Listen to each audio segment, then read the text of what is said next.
briser le libéralisme. La droite nationale et le camp qui a été vaincu par l'économie. C'est la logique économique qui a déclassé les élites bourgeoises qui aujourd'hui sont un peu au Front National, c'est-à-dire c'est la bourgeoisie déclassée par les évolutions de la logique du profit.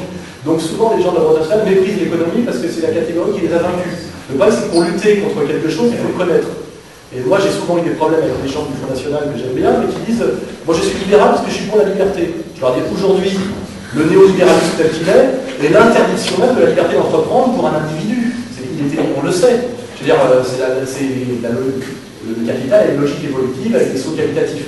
Et effectivement, il y a un déficit de culture économique, avec notamment le mépris aussi de la critique marxiste, qui est très bête, parce qu'en réalité, les 3/4 des nationalistes intelligents sont comme M. Jourdain, qui faisait de la prose sans le savoir, des marxistes sans le savoir sur le terrain de la critique du libéralisme. Mais tout ça est une explication historique.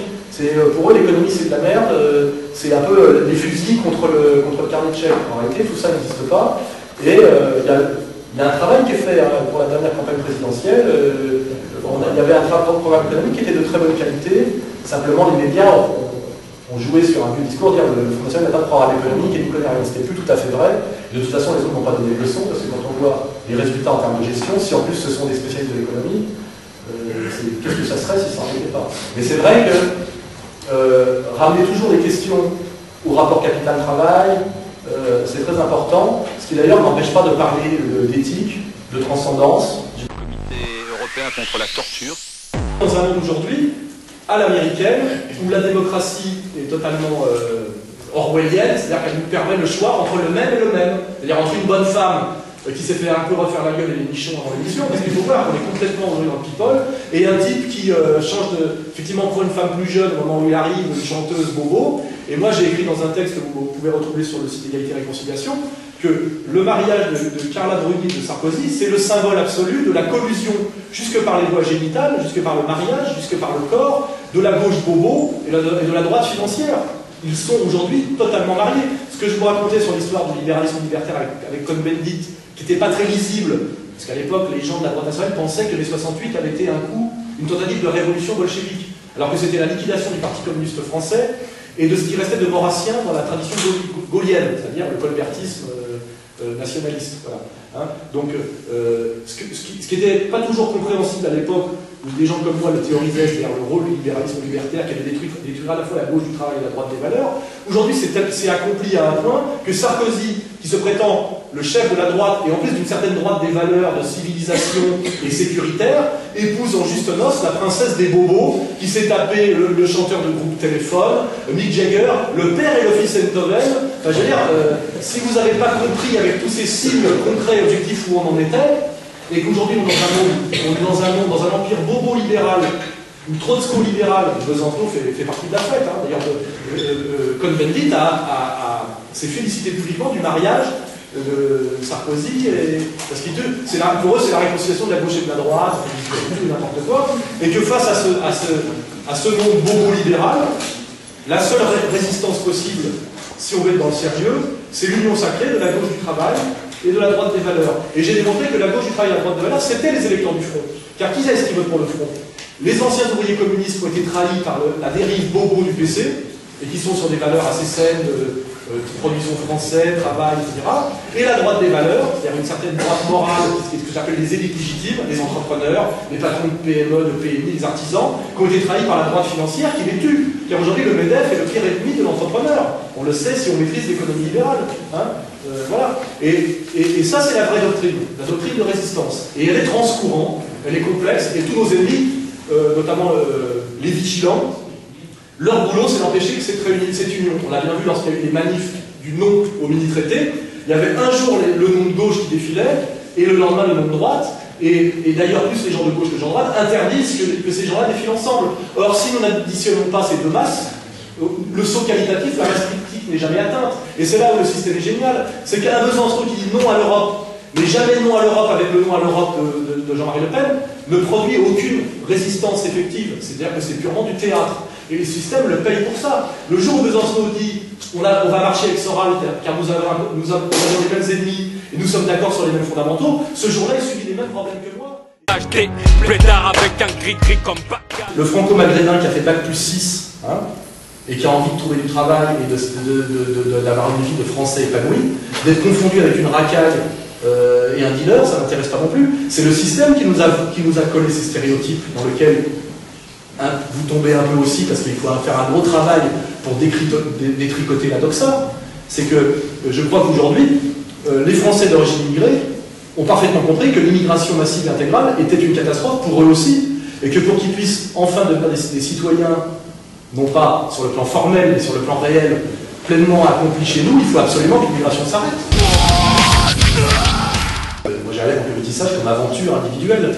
Le problème c'est le métissage comme projet intégral et intégriste, en disant le métissage c'est bien, tout en d'ailleurs parlant de l'idéologie de la différence en même temps. Excusez-moi, le métissage c'est la destruction des différences. Hein. Donc moi le problème c'est la sensibilité identitaire est totalement légitime, parce qu'on peut être très inquiet aujourd'hui, comment dirais-je, d'une migration exponentielle, d'une mutation de la France en tant que pays culturel et ethnique qui s'est plus accéléré que dans toute son histoire, donc ça c'est totalement légitime. Et puis après il y a les identitaires comme groupe politique constitué avec un projet, qui est d'ailleurs un projet étrange, qui est de systématiquement s'opposer à la droite nationale. C'est-à-dire qu'il y a un combat interne, parce que c'est souvent le problème un peu de ce qu'on appelle l'extrême droite, c'est que ces gens-là ne luttent pas contre le système, ils luttent entre eux. On a un peu la même chose chez les trotskistes. C'est-à-dire que la sensibilité identitaire est légitime, totalement. Les identitaires ont capté cette sensibilité, mais sont quand même dans une logique de lutter contre le Front National, on le voit au niveau électoral. Ils sont d'ailleurs, ils prétendent être dans le combat national, mais ils sont antinationalistes, c'est quand même un petit peu un problème. Et puis surtout, là j'ai un problème personnel, c'est qu'ils disent oui, Soral finalement c'est pas un cosmopolite, il me compare à Attali, il y a des ordres de la mauvaise foi, ou alors il y a un problème de neurones. Et moi ce qui m'embête c'est que le jeu n'est pas un combat entre les identitaires et égalité et réconciliation par exemple. Moi je serais plus républicain et eux seraient plus, je ne sais pas ce qu'on peut dire, je ne sais pas ce que c'est l'alternative républicain d'ailleurs, en faisant croire que nous on serait des assimilationnistes et même immigrationnistes, et eux seraient des racialistes, c'est pas le cas, c'est pas le cas. Mais en réalité, il y a le système aujourd'hui dominant qui est libéral, mondialiste, libertaire, métisseur, c'est ce que j'appelle le bobo-libéralisme, et puis ceux qui résistent à ce que j'appelle l'empire. Et dans les résistances à l'empire, il y a des sensibilités. Intéressant dans l'histoire est un type qui dit nous arrêtons, nous avons échoué, nous arrêtons. Alors que ce qui est marrant, c'est que les Russes ont fait ce que les Américains ne sont pas tout à fait en train de faire, ils ont mis eux-mêmes la clé sous la porte. Et d'ailleurs, pour l'Empire américain, les gens appellent ça l'espoir de l'atterrissage en douceur. C'est que l'Empire américain accepte aussi à un moment donné qu'il a, comment dirais-je, que sa mission prophétique et historique arrive en bout de course, c'est-à-dire les chevaliers d'un espèce de libéralisme mystique, et qu'ils arrêteront d'eux-mêmes, et qu'ils avoueront d'eux-mêmes qu'ils n'ont plus les moyens.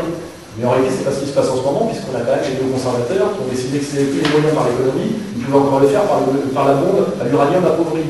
Et ce qui est intéressant pour les gens notamment qui viennent de la droite nationale, c'est finalement le danger. On nous disait que c'était les rouges qui allaient nous envahir. Ils ont eux-mêmes arrêté, alors que soi-disant le monde libre, etc., nous écrase assez copieusement, car les Américains ne sont pas, comme dirait, nos amis, au sens où le rôle qu'ils nous permettent de jouer dans leur monde est un rôle de vassal. Et là, je demande à ceux qui viennent de la droite nationale la plus dure, c'est de voir que ce qu'on dit aujourd'hui sur l'islam, c'est un peu ce qu'on disait hier sur le danger communiste. Hein. C'est un peu le même genre de délire. Ça ne veut pas dire que ça part de rien, mais il y a le même genre de construction délirante. Et j'entends des gens aujourd'hui qui disent exactement sur les musulmans ce qu'ils disaient sur les communistes il y a longtemps. C'est un peu des extraterrestres, ils ne sont pas comme nous, ils ont un projet. Et d'ailleurs, certains disent aujourd'hui sur les musulmans, je pense notamment à Guillaume Fay, ce qu'ils disaient sur les juifs il y a longtemps. C'est marrant, c'est strictement le même discours. Le double langage, une éthique de la domination, un projet millénaire.